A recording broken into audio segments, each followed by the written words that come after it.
This is News 4 San Antonio Today, the only local news station with nonstop news. It is what we do. Good morning, Nonstop News starts right now. We're the only TV station in town commercial free until the top of the hour. We have you covered this morning. You just heard from Jeannette, and she'll give us a deeper look at weather in just a few moments. Just want to start off with Joy. Polls open up about 20 minutes, Joy. A lot of folks probably hit those before they go into work. What do the roads look like? Well, depends on where you are. Immediately looking at this map, you could probably tell what our problem spot is, and that's going to be I-35 on the northeast side of San Antonio. Southbound lanes between FM 1518 and Evans Road. We are now looking at about an hour delay. Unfortunately, that just keeps going up and up and up throughout the morning. We started with 15-minute delay and really have not seen any improvement in that area. So that's our only slowdown. Across the rest of San Antonio, our highways are fairly empty and traffic is fairly light. Now, photojournalist David Mendoza is live above San Antonio right now. He joins us now from Sky 4, excuse me. Good morning, David.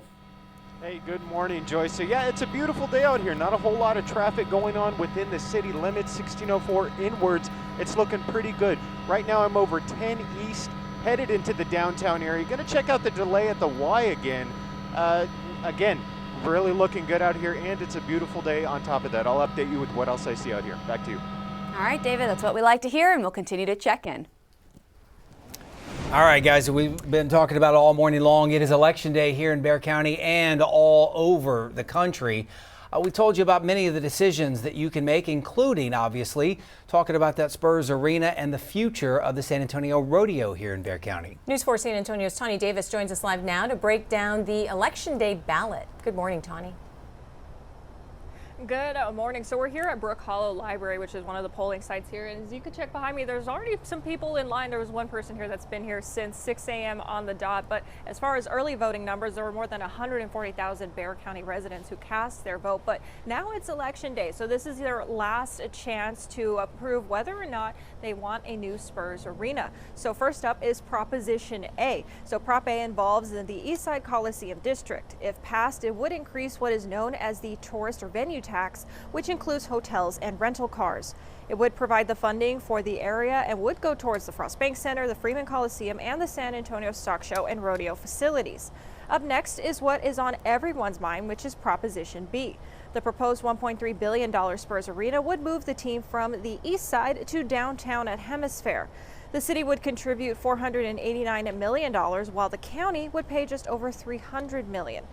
The Spurs would pick up the remaining balance at $500 million plus any overages. This would also increase the city's hotel tax from 1.7% to 2%, starting in 2026, which that money would then be used to pay for the arena.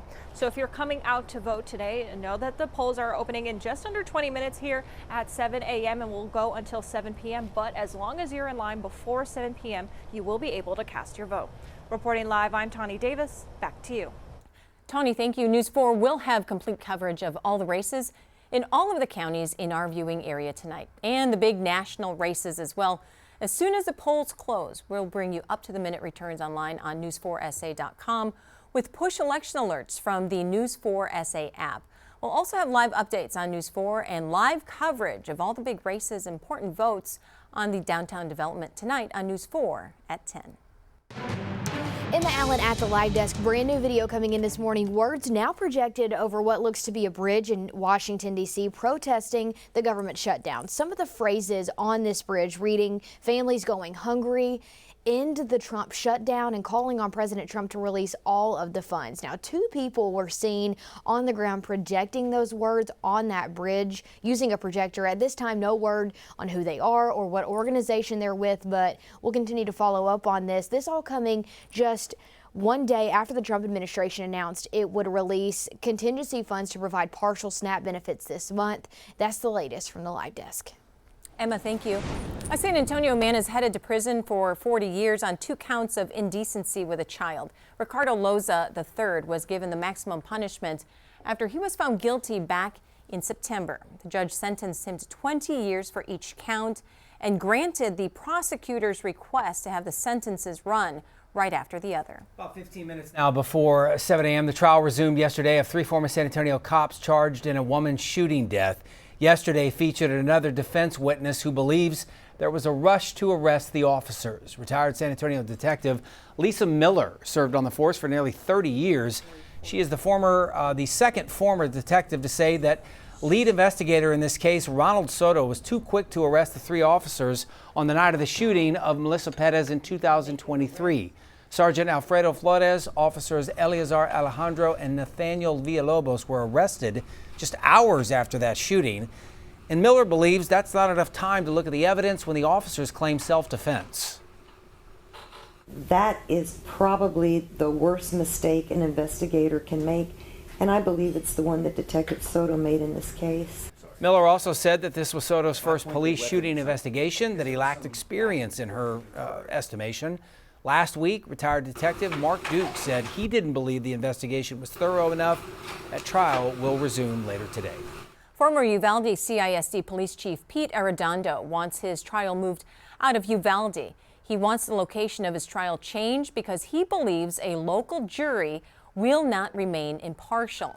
Arredondo faces multiple child endangerment charges. He's accused of knowingly putting students in danger during the 2022 Robb Elementary School shooting. His request comes as former school officer Adrian Gonzalez moved his trial out of Uvalde to Nueces County. All right, let's take a look at your morning headlines. This is video from CNN showing the destruction in central Philippines after a powerful typhoon made landfall earlier today.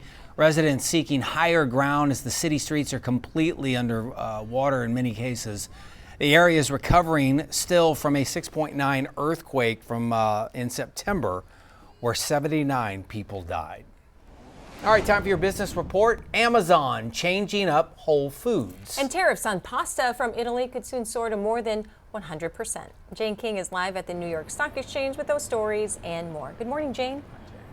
Hi, David and Marisa. Good morning. As the Commerce Department threatening to hit Italian pasta with an anti-dumping tariff. And if this case isn't resolved in the coming weeks, 13 of Italy's largest pasta exporters would face punishing tariffs of 91% on everything from rigatoni to spaghetti. And that is on top of the 15% imposed by the Trump administration on goods exported from the European Union. Well, college remains a strong financial investment even after accounting for student loan payments. Degree holders earn on average $8,000 more per year even when accounting for that debt. Now, still, degree holders spending a sizable portion of their earnings on student loan payments. And those who take out student debt but don't complete their degree often experience financial hardship. Well, Disney asked YouTube TV to restore the broadcast of its ABC network for Election Day. YouTube has refused that. The two are fighting over distribution fees. Now, subscribers to YouTube TV lost access to Disney channels like ABC, ESPN, and FX on October 31st after the two companies failed to reach a new agreement on programming costs. Both sides have accused the other of being unreasonable in their demands. And Whole Foods will start looking less like the natural grocer that we know and more like a mainstream supermarket. The Wall Street Journal reports it will start selling Pepsi, Doritos, and other mass-produced products.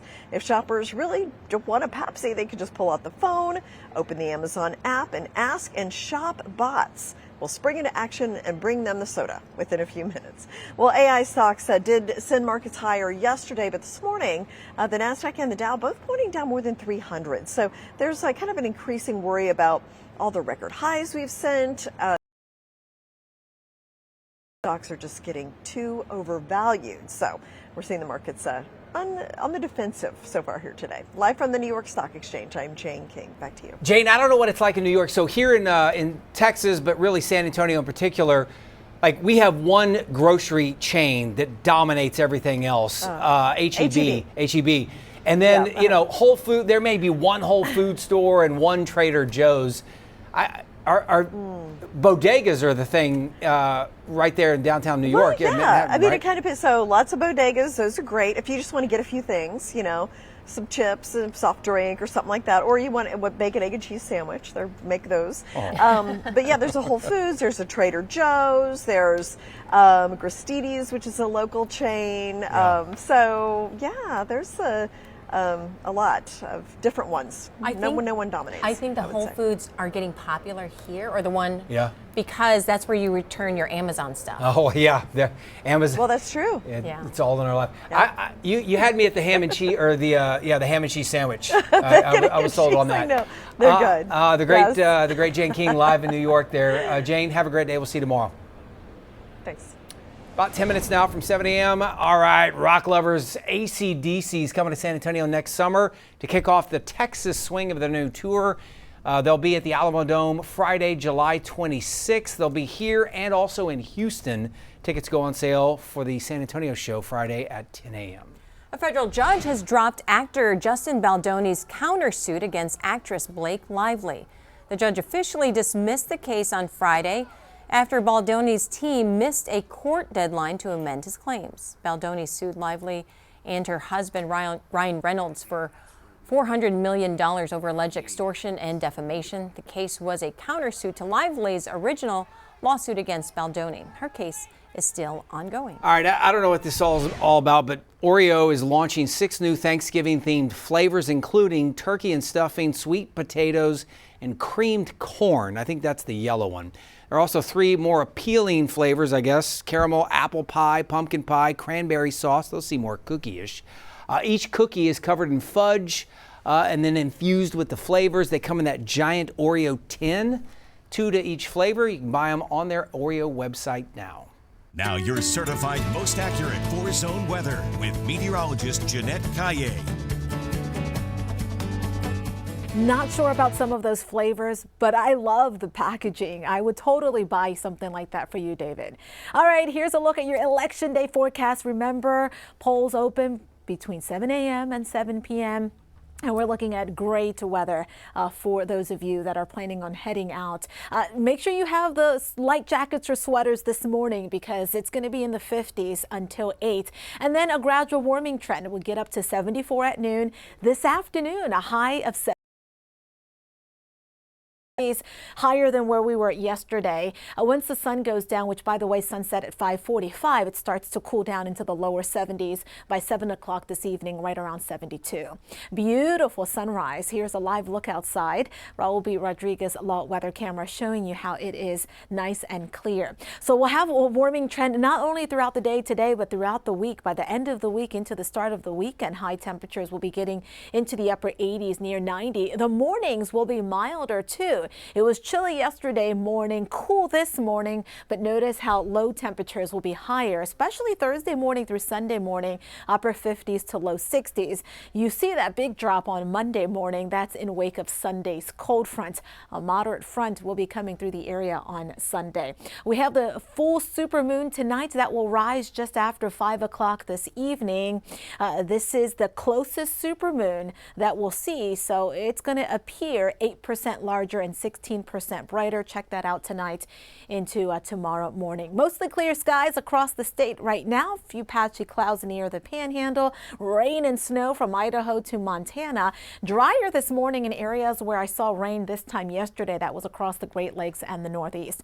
High pressure, well, that's going to stay in place through the rest of the week. But notice how once it moves away later Saturday into early Sunday, that will allow the cold front to come through.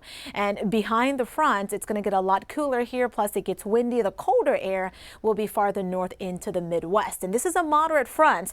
We'll see the biggest impacts on the temperatures and the gusty winds. 10 to 20 degree temperature drop. Wind gusts 30 to 40 miles an hour, plus very dry air. No rain with the front, unfortunately.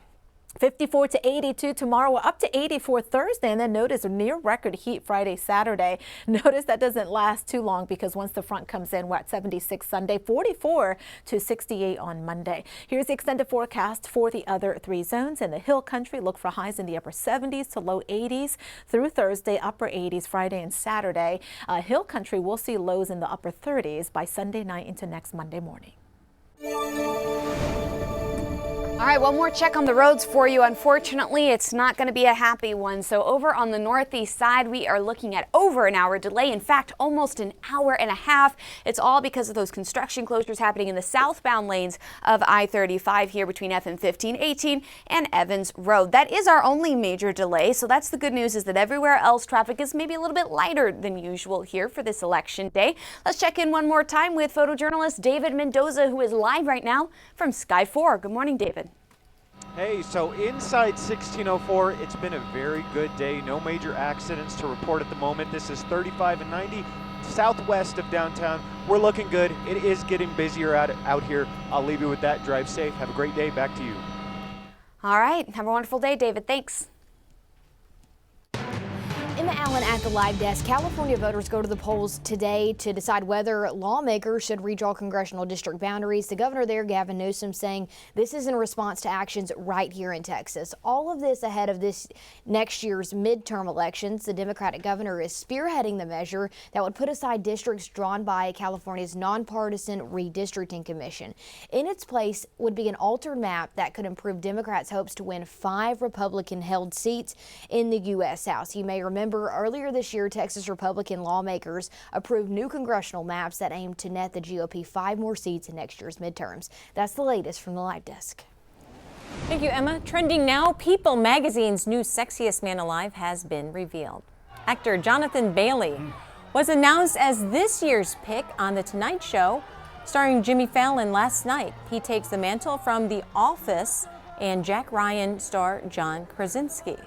Bailey has been swooning audiences as Prince Fiero in Wicked. The second half of the movie musical arrives in theaters November 21st. You know who he is? Yeah. I haven't seen Wicked. I like him. I like him a lot. He's very good in Wicked. Apparently everybody likes him. Yeah. Prop Store is putting out some iconic Hollywood items for its last winter auction. About 1,300 things up for grabs. Will Ferrell's costume from Elf, which is expected to go for anywhere between $100,000 to $300,000. Star Wars fans can buy Boba Fett's blaster from Empire Strikes Back, and you can get the Christopher Reeve cape from Superman 3. The auction takes place December 1st through the 3rd. Listen, if I had an extra couple $100,000, I would not be buying that. Really? Yeah. I know we have a Superman fan in our newsroom. I joked with him. I said, "Robbie, you going to get that cape?" He goes, "I don't know." On that producer money. Yep. Thanks for watching. We'll see you at noon. Go vote.